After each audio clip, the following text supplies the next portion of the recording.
ఒక్క క్లిక్తో ప్రపంచ జ్ఞానాన్ని ఒడిసిపడుతున్న ఏఐ మరియు డిజిటల్ యుగంలో మనం ఉన్నాం. కానీ మన అసలైన జ్ఞాన భాండాగారం ఎక్కడుందో మీకు తెలుసా? వందల ఏళ్ల నాటి తాళపత్రాల్లో, తామ్ర పత్రాల్లో నిక్షిప్తమై ఉన్న మన సంస్కృతిని కాపాడుకునేందుకు ఇప్పుడు అడుగులు పడ్డాయి. అంతరించిపోతున్న ఈ అరుదైన గ్రంథాలను డిజిటలైజ్ చేస్తూ భావి తరాలకు అందించేందుకు జ్ఞాన భారతం మిషన్ శ్రీకారం చుట్టింది. దీనిపై సిటీ కేబుల్ ప్రత్యేక కథనం.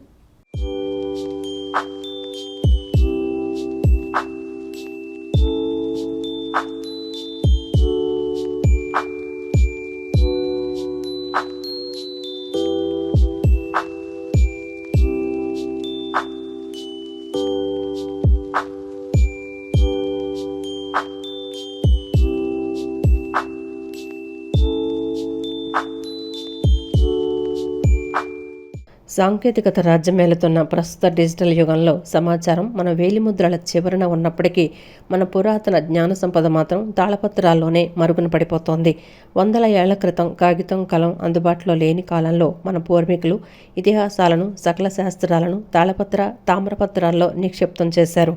కాలక్రమేణా శిథిలావస్థకు చేరుతున్న ఈ అరుదైన వారసత్వ సంపదను రక్షించి భావితరాలకు అందించడమే లక్ష్యంగా జ్ఞాన భారతం మిషన్ భారీ డిజిటలైజేషన్ ప్రక్రియకు శ్రీకారం చుట్టింది.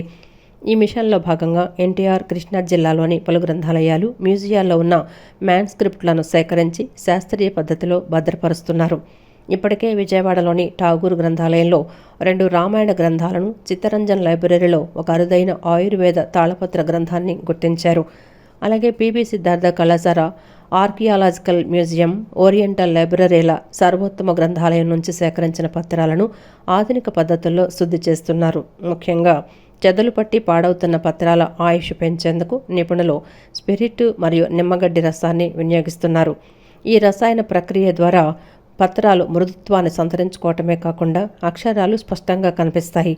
ఈ శుద్ధి ప్రక్రియ ముగిసిన వెంటనే అత్యాధునిక స్కానర్ల ద్వారా వీటిని డిజిటలైజ్ చేస్తున్నారు. ఇప్పటికే ఈ బృహత్తర కార్యక్రమం తుది దశకు చేరుకుందని, త్వరలోనే ఈ నిక్షిప్త జ్ఞానం డిజిటల్ రూపంలో అందరికీ అందుబాటులోకి వస్తుందని డాక్టర్ ఇందిర పేర్కొంటున్నారు. ఇక్కడ నా చేతిలో ఉంది తాళపత్ర గ్రంథం. ఈ తాళపత్ర గ్రంథాలు అనేవి చాలామందికి కూడా తెలియదు. వందల ఏళ్ల నాడు కలం, కాగితం లేని రోజుల్లో మనకు జ్ఞానాన్ని, అంటే భవిష్యత్ తరాలకు జ్ఞానాన్ని అందించాలన్న ఉద్దేశంతో ఇలా తాళపత్ర గ్రంథాల్లోనూ, తామరపత్ర గ్రంథాల్లోనూ కూడా మన ఇతిహాసాలను కానీ, మన చరిత్రలను కానీ, మన జ్ఞానాలను కానీ ఇక్కడ పొందపరిచేవాళ్ళు. అయితే ప్రస్తుతం ఈ తాళపత్ర గ్రంథాలు వందల ఏళ్ళు కావడంతో కనుమరుగైపోతున్నాయి. చాలా కూడా కొన్ని ప్రాంతాల్లో ఉన్న ఈ తాళపత్ర గ్రంథాలను కూడా వెలికి తీసి వాటిని డిజిటలైజేషన్ ప్రక్రియ చేసేందుకు చాలామంది శ్రమిస్తూ ఉన్నారు. ఇందులో భాగంగా జ్ఞాన్ మిషన్ భారత్, ఇందులో భాగంగా ఇందిరా గారు మనతో పాటు ఉన్నారు. మేడం, మొత్తం మన జిల్లాలో ఎన్ని తాళపత్ర గ్రంథాలను సేకరించారు మేడం? అంటే ఆంధ్రప్రదేశ్కి ప్రస్తుతానికి ఫస్ట్ నేను జ్ఞాన భారతం మిషన్ గురించి చెప్తానండి. జ్ఞాన భారతం మిషన్ని పోయిన సంవత్సరం ప్రధానమంత్రి నరేంద్ర మోదీ గారు ప్రారంభించడం జరిగింది. అంతకుముందు దీన్ని నేషనల్ మ్యాన్యుస్క్రిప్ట్ మిషన్ అని పిలిచేవాళ్ళు. సో అది ఢిల్లీలో బేస్ అయి ఉందన్నమాట. సో అయితే ఇప్పుడు ఆంధ్రప్రదేశ్కి వచ్చి సనాతన్ జీవన్ ట్రస్ట్ ఒక క్లస్టర్ సెంటర్గా పనిచేస్తుంది. ఫౌండర్ జి శశిధర్ గారు. ఈ సెంటర్ నుంచి మేము ఇంతకుముందు 4-5 ఏళ్లుగా ఒక 11,000 తాళపత్ర గ్రంథాలని డిజిటైజ్ చేయడం జరిగింది. అయితే ప్రధానంగా ఇప్పుడు విజయవాడలో బేస్ అయి ఉన్నామండి. విజయవాడలో ఈ సర్వే కోసం మేము వచ్చినప్పుడు ఈ ఠాగూర్ లైబ్రరీలో ఒక 2, సత్యనారాయణపురం బ్రాంచ్లో 1, అట్లాగే పిబి సిద్ధార్థ కాలేజ్లో 5, ఈ సర్వోత్తమ్ లైబ్రరీలో 2, అలాగే archives, oriental research institute Andhra Pradesh, Amaravati, Mangalagiri branches అక్కడ కూడా తాళపత్ర గ్రంథాలు ఉన్నాయి. అలాగే పేపర్ మ్యాన్యుస్క్రిప్ట్స్ కూడా ఉన్నాయి. అయితే ఆర్కైవ్స్లో లక్షల వరకు పేపర్ మ్యాన్యుస్క్రిప్ట్స్ ఉన్నాయి. వర్నాక్యులర్ లాంగ్వేజెస్లో 15,000 వరకు ఉన్నాయండి. కాకపోతే మనకి ముందు నుంచి Portuguese or French or British influence వల్ల ఎక్కువగా క్యాలిగ్రఫిక్ రికార్డ్స్ ఉన్నాయన్నమాట. సో అవి కూడా ఇంక్లూడ్ చేసుకున్నట్టయితే మనవి కూడా లక్షల్లోనే ఉన్నాయి. సో వాటిని అన్నిటినీ కూడా ప్రస్తుతం మనం సర్వే చేస్తున్నాము. జ్ఞాన భారతం మిషన్లో ప్రధానమంత్రి గారి పిలుపు మేరకి 10 మిలియన్ మ్యాన్యుస్క్రిప్ట్స్ని సర్వే చేసి డిజిటైజ్ చేసి నేషనల్ రిపాజిటరీలో పెట్టాలన్నదే ధ్యేయంగా ప్రస్తుతానికి మన ప్రభుత్వం అనేది రన్ అవుతుంది. అంటే ప్లాన్ సంకల్పించారనమాట. దానికి భాగంగా ఇప్పటి వరకు 68 లక్షల మ్యాన్యుస్క్రిప్ట్స్ని, పేపర్ మ్యాన్యుస్క్రిప్ట్స్ కానివచ్చు, తాళపత్రాలు, భూర్జపత్రాలు, అగరు బార్క్ అట్లా దేశం మొత్తంలో ఉన్న డిఫరెంట్ మెటీరియల్స్ ఇంక్లూడింగ్ టెంపుల్స్లో అయితే మీకు తామ్రపత్రాలు ఉంటాయి, కాపర్ ప్లేట్ ఇన్స్క్రిప్షన్స్ ఉంటాయి. వాటిని ఇలా అన్నిటినీ ఒక ప్లాట్ఫామ్ మీదకి తీసుకొచ్చి నేషనల్ రిపాజిటరీ కింద డిజిటైజ్ చేయడం కోసమని ఈ ప్రోగ్రామ్ స్టార్ట్ చేశారు సార్. అయితే ఇప్పుడు ఈ తాళపత్ర గ్రంథాలు ఏదైతే ఉన్నాయో దాని మీద అక్షరాలు కూడా చాలా కనపడిన పరిస్థితి. అంటే వీటిని డిజిటలైజేషన్ చేయడానికి ముందు ఈ అక్షరాలన్నింటినీ ఒక కరెక్ట్గా ఉన్నాయా లేదా అని చెక్ చేసుకోవడానికి మీరు తీసుకుంటున్న ఏదైతే రసాయనాలు వాటి గురించి ఏం చెప్తారు మేడం? సార్ అయితే ఇవి గత 150-200 ఏళ్ల క్రితంవి కాబట్టి వీటిని బండిల్స్లో కట్టేసి చాలా వరకు పరిరక్షిస్తున్నారు ఆల్మోస్ట్. కాబట్టి ఏమవుతుందంటే వీటి మీద ఇన్సెక్ట్స్ ఏవైతే ఉంటాయో పెస్ట్ ఎక్స్ట్రాక్ట్స్ ఉంటాయి కాబట్టి దుమ్ము ధూళి అవన్నీ పేర్కొని పోయి ఉంటాయి. సో ఒక 4 స్టెప్స్లో మేము వీటిని క్లీన్ చేయడం జరుగుతుంది, కన్జర్వేషన్ చేస్తాము. ఫస్ట్ స్టెప్లో వచ్చేసి మొత్తం డ్రై బ్రష్ చేస్తామండి. దానివల్ల మ్యాక్సిమం దీని మీద ఉన్న ఆ చెదలు కానీ వాటి అవశేషాలు ఏవైతే ఉంటాయో అవన్నీ క్లీన్ అయిపోతాయి. తర్వాత ఐసోప్రొపైల్ ఆల్కహాల్, ఇథనాల్ ఇట్లా స్పిరిట్ ఏదైతే ఉంటుందో దాని కన్సిస్టెన్సీ తోటి క్లీన్ చేస్తాం. అంటే కెమికల్స్ తోటి కొంచెం క్లీన్ చేస్తాం, ఎందుకంటే ఈ పౌడర్డ్ పెస్ట్ ఎక్స్ట్రాక్ట్స్ అంతా పోవడం కోసం, అట్లనే సాఫ్ట్ అవుతుంది. And at the same time తర్వాత మనం lemon grass oil or citronella oil అంటే నిమ్మగడ్డి నూనె అని చెప్తారు, దాన్ని అప్లై చేస్తాం. ఎందుకంటే కొంచెం మాయిశ్చర్ ఫ్లెక్సిబిలిటీ వస్తుందండి లీఫ్కి. అప్పటిదాకా చాలా ఏళ్ల నుంచి కట్టుబడి ఉన్నాయి కాబట్టి ఎండకి వాటికి డ్రై అయిపోతాయి కాబట్టి ఒక మాయిశ్చర్ ఇవ్వడం కోసం అని చెప్పేసి మనం లెమన్ గ్రాస్ ఆయిల్ కూడా యూస్ చేస్తాము. ఆ తర్వాత ఎక్కడైనా ఒకవేళ ఇలాంటి లైట్ మాన్యుస్క్రిప్ట్స్ ఉన్నాయి చూడండి, వీటిలో అక్షరాలు అస్సలు కనబడకుండా ఉంటే కనుక మనం మసి తయారు చేస్తామన్నమాట. నువ్వుల నూనెతోటి దీపం ఒత్తితోటి కొంచెం మసి రెడీ చేసి దాన్ని జింజలి ఆయిల్లో రాసి దీని మీద అప్లై చేస్తే అక్షరాలు కనబడతాయి. యాక్చువల్గా దీన్ని ఇన్స్క్రైబ్ చేసేటప్పుడు కూడా ఇలాంటి ప్లెయిన్ తాళపత్ర గ్రంథాలు ఏవైతే ఉంటాయో, ఫోలియోస్ అంటారు వీటిని, పేజెస్ లాగా, ఈ ఫోలియోస్ మీద జస్ట్ ఒక ఐరన్ స్టైలస్తో చెక్కుతారనమాట. దాని మీద తర్వాత ఇంక్ అప్లై చేస్తారు. అలాగే చాలా ఏళ్ల తర్వాత లెజిబిలిటీ ఎప్పుడైతే తక్కువ అయిపోయిందని మనం అనుకుంటామో అప్పుడు మనం మళ్ళీ కూడా ఒకసారి ఇట్లాగా మసి అనేది కొంచెం అప్లై చేయడం వల్ల, కొంతమంది బయో ఇంక్ కూడా అప్లై చేస్తారు కొన్ని ప్లేసెస్లో. సో న్యాచురల్ ఆర్గానిక్ ఇంక్ అనమాట, అలాంటివి అప్లై చేయడం వల్ల అక్షరాలు మళ్ళీ కనబడతాయి. తర్వాత స్కానింగ్ చేసేటప్పుడు కూడా ఇప్పుడున్న టెక్నాలజీకి కొంచెం ఆల్ఫాబెట్స్ని ఇంకా కొంచెం డార్క్గా కనిపించేటట్టు మనం చేంజ్ కూడా ప్రస్తుతం అయితే చేసుకోవచ్చు ఇప్పుడున్న టెక్నాలజీతోటి.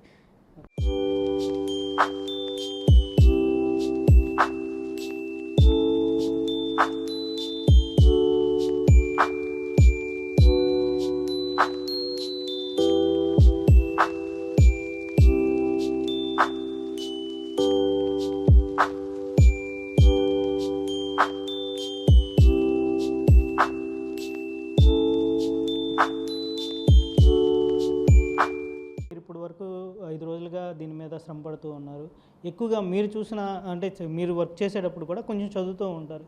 ఎక్కువగా మన ఆంధ్రప్రదేశ్ రాష్ట్రానికి సంబంధించి ఎటువంటి ఇతిహాసాలు కానీ, ఎటువంటి చరిత్ర కానీ, ఎటువంటి జ్ఞానం కానీ మీకు దొరికినాయి? సార్ కొన్ని ఇంట్రెస్టింగ్ ఫ్యాక్ట్స్ అయితే కనబడుతూ ఉంటాయండి. సాధారణంగా తాళపత్ర గ్రంథాల్లో మతపరమైన విషయాలు మాత్రమే రాసి ఉంటాయి, లేకపోతే రామాయణం, భారతం ఇవే ఉంటాయి అని అనుకుంటారు. అది ఒక 80% ఫ్యాక్ట్ అనుకోండి. ఎందుకంటే నిత్యపారాయణ గ్రంథాల కింద వీటిని ప్రతిరోజు ఇప్పుడు మన ఇంట్లో లలిత సహస్రనామం, విష్ణు సహస్రనామం, భగవద్గీత ఎలా పుస్తకాలు ఉన్నాయో అలానే వాళ్ళు ఒక స్క్రైబ్కి ఇచ్చి మనీ ఇచ్చి రాయిపించుకునేవాళ్ళు అనమాట. ఆ రోజుల్లో ఆర్డర్ చేసి రాయించుకునేవాళ్ళు, నాకు ఇవి కావాలి అని. అలానే మళ్ళీ మనకి ఆయుర్వేదంలో చూసినట్టయితే చాలా వరకు ఆయుర్వేద గ్రంథాలన్నీ కూడా తాళపత్ర గ్రంథాలు దొరుకుతున్నాయి.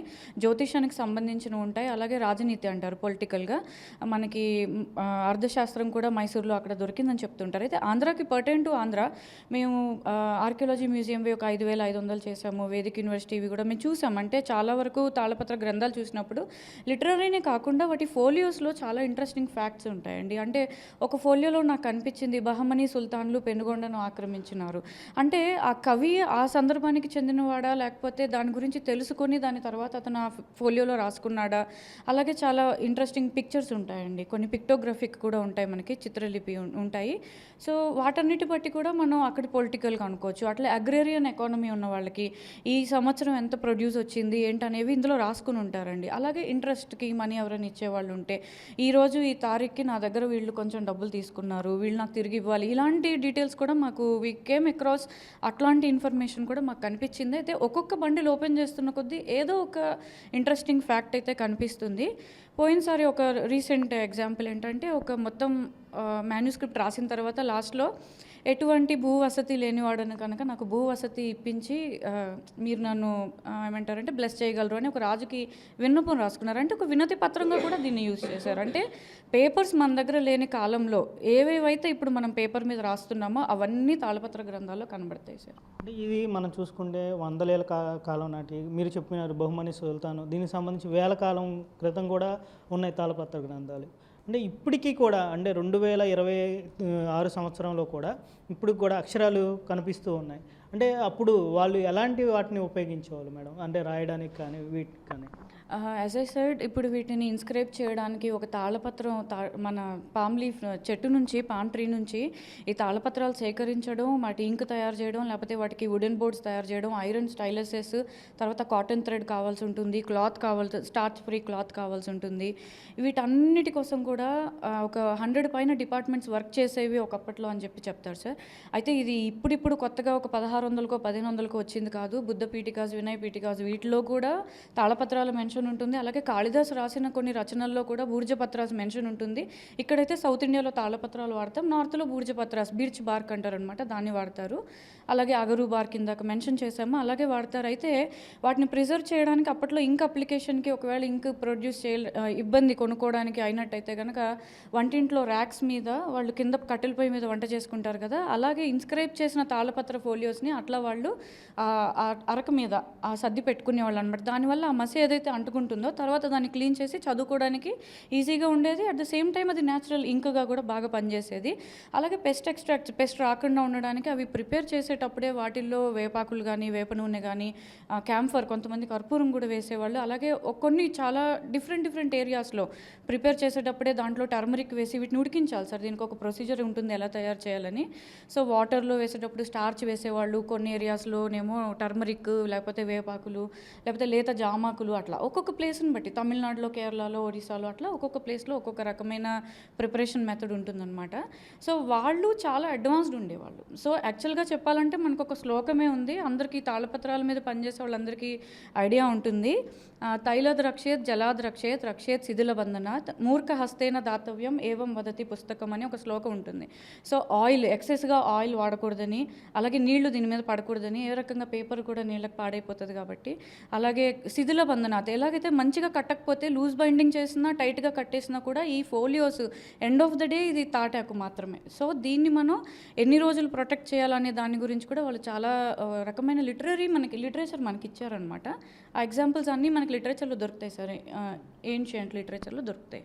అదే మీరు గత 5 రోజులుగా ఈ వర్క్ చేస్తున్నారు. డిజిటలైజ్ ప్రక్రియకి సంబంధించి ఏమేం చేస్తారు, ఎంత టైం పడుతుంది మేడం మొత్తం డిజిటలైజ్ చేయడానికి? ఎస్ సార్, ఇప్పుడు ప్రస్తుతం మనకి మార్చి 16వ తారీఖు భారతదేశ వ్యాప్తంగా సర్వే అనేది స్టార్ట్ చేశామండి. ఈ సర్వేలో ఇప్పటిదాకా 68 లక్షల వరకు ఆల్ ఓవర్ ఇండియాలో ఉన్న paper manuscripts, different materials of manuscripts అంతా మనం కనుక్కున్నాం. అట్లే కన్జర్వేషన్ ప్రక్రియ కూడా మేము సైడ్ బై సైడ్ చేసేస్తున్నాము. డిజిటైజేషన్ కూడా జరుగుతుంది. మా దగ్గర already as mention Sanatan Jeevan trust already ఇప్పటిదాకా చాలా ప్రతిష్టాత్మకమైన ఇన్స్టిట్యూషన్స్ నుంచి కొన్ని మ్యానుస్క్రిప్ట్స్, వేల మ్యానుస్క్రిప్ట్స్ డిజిటైజ్ చేయడం జరిగింది. అలాగే ఇప్పుడు ఏవైతే కన్జర్వ్ చేస్తున్నామో వీళ్ళందరూ పర్మిషన్ తీసుకొని మా యూనిట్ వచ్చి తిరుపతిలో ప్రస్తుతం నేషనల్ సంస్కృత్ యూనివర్సిటీ మ్యానుస్క్రిప్ట్స్ చేస్తున్నారు.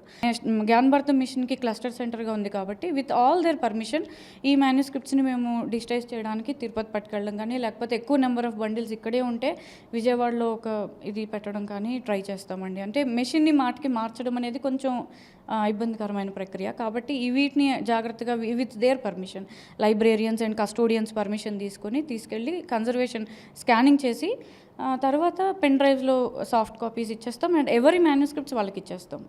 ఏ కస్టోడియన్కి ఆ మ్యానుస్క్రిప్ట్స్ మేము ఇచ్చేస్తాం. మా దగ్గర ఏ మ్యానుస్క్రిప్ట్స్ తీసుకోరు అనమాట, గవర్నమెంట్ కూడా తీసుకోదు. కస్టోడియన్ మాత్రం వీళ్ళే ఉంటారు to the end.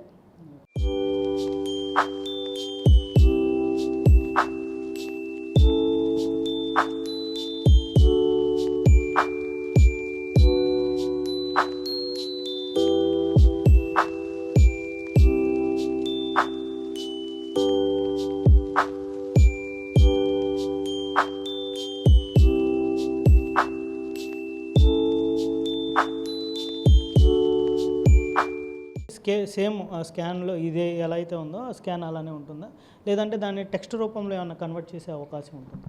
Yes sir. ఇప్పుడు డిజిటైజేషన్ తర్వాత ప్రక్రియ అదేనండి. గవర్నమెంట్ కూడా ట్రై చేస్తుంది అండ్ మా సనాతన్ జీవన్ ట్రస్ట్ తరఫు నుంచి కూడా ఓసీఆర్ సాఫ్ట్వేర్ మేము క్రియేట్ చేస్తున్నాము. దానికి ఐఐటి నుంచి మంచి ప్రోగ్రామర్స్ కూడా దీంట్లో వర్క్ చేస్తున్నారు. ఈవెన్ సెంట్రల్ గవర్నమెంట్ కూడా ప్రస్తుతానికి హిందీ వేరే డిఫరెంట్ లాంగ్వేజెస్లో ఉన్న వాటిని కూడా ఓసీఆర్ టెక్స్ట్ క్రియేట్ చేసి పామ్ లీఫ్ పెట్టగానే మనకి అందులో ఉన్న కంటెంట్ వచ్చేటట్టు. కాకపోతే ఇది కొంచెం పాలియోగ్రఫికల్గా టైం పట్టే ప్రక్రియ, ఎందుకంటే ఈచ్ సెంచరీకి మనకి లాంగ్వేజ్ మారిపోతుంటుంది అనే స్క్రిప్ట్ మారిపోతూ ఉంటుంది. దాంట్లో కొన్ని డెవలప్మెంట్స్ వస్తాయి. ఇప్పుడు తెలుగులో మనం బండిరా వాడడం లేదు, అలా కొన్ని అక్షరాలు వాడట్లేదు. సో ఆ వర్డ్స్ని కూడా అది అటెండ్ చేసుకోవాలి, ఐడెంటిఫై చేయాలి అంటే దానికి తగ్గట్టు మనం కొన్ని వేల ఫోలియోస్ ఇవ్వాలన్నమాట.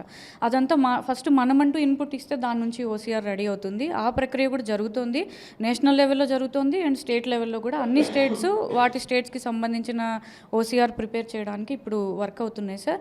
ఇది అంతా నేషనల్ రిపాజిటరీలో పెట్టడానికి ఉన్న రీజన్ కూడా అదే, ఎందుకంటే తాళపత్రాలు కానీ ఏవైనా కూడా due to time, human vandalism or natural calamities పాడైపోతే వాటిని మనం ఒక రీసెర్చ్ ఓరియంటెడ్ ఫర్దర్ రీసెర్చ్కి తర్వాత తరాలకి, ఇప్పుడు చాలామందికి అసలు తాళపత్ర గ్రంథాలు ఏంటనేది తెలియదు.